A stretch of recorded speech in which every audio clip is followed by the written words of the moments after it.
Prophet Yaqub alayhi salatu wasalam, the father of Prophet Yusuf alayhi salatu wasalam, when Prophet Yusuf alayhi salatu wasalam said that I saw a dream in chapter 12, Surah Yusuf. I saw the sun and the moon and 11 stars prostrating to me. What did his father tell him? He said, son, don't tell anyone your dream. Don't, because he didn't want him by accident or with his sincerity to tell his brothers, his stepbrothers, because the father knew that the brothers were jealous of this son. And when they hear that the sun and the moon and the stars are going to prostrate to him, they would now try to get rid of him faster. And even without telling them the dream, they still plan to kill him. So you put that in your perspective. Let us put that in our own lives and see how these things work and weigh the pros and cons like that. That's why we follow the Quran, so we get the lessons. You may have your own examples among workers, co-workers, classmates, family members, neighbors, friends, etc., etc. And they still try to kill him. But he, when the stepbrothers try to when they put him in a well, as I said, he didn't make that well hell for him.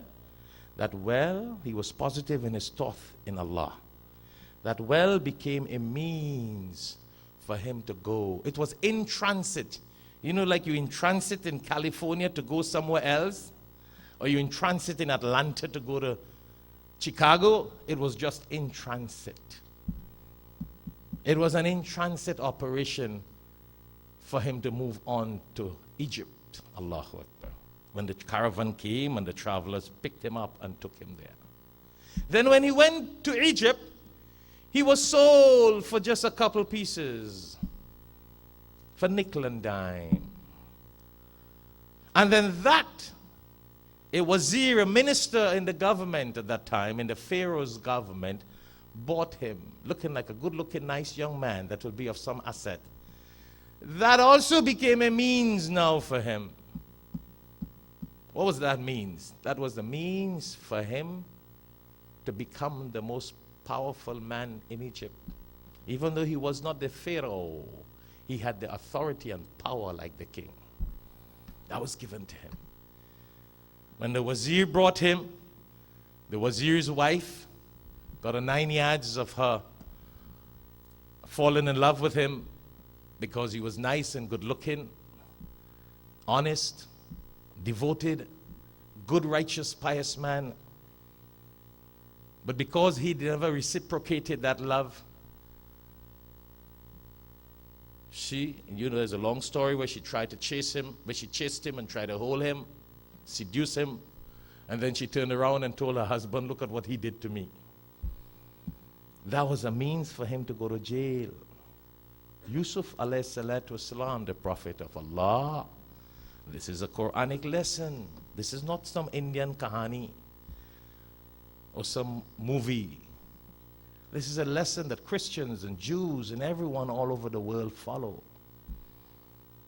And when he went into jail, that became the means where he interpreted the dreams of two people who used to work in the kingdom, who were in jail. And when they were released, they went back to work. And the king had a dream. And they told the king that they know someone who can interpret his dream to the best of form. And that's how the king sent for Yusuf alayhi salatu wasalam, bring him from the jail. And he came to interpret his dream. And because the dream made so much sense and proved to be righteous and to the point, with a great amount of logic into it, the king took him and gave him that highest position in the kingdom. So from the well to being bought into hell, look at it, it was a means of going greater. So remember, my brothers and sisters, you see, we are people who worship Allah, and Allah is the greatest. So don't let little problems bother you. When you worship Allah, you're not ordinary people. When you worship Allah, you are extraordinary people.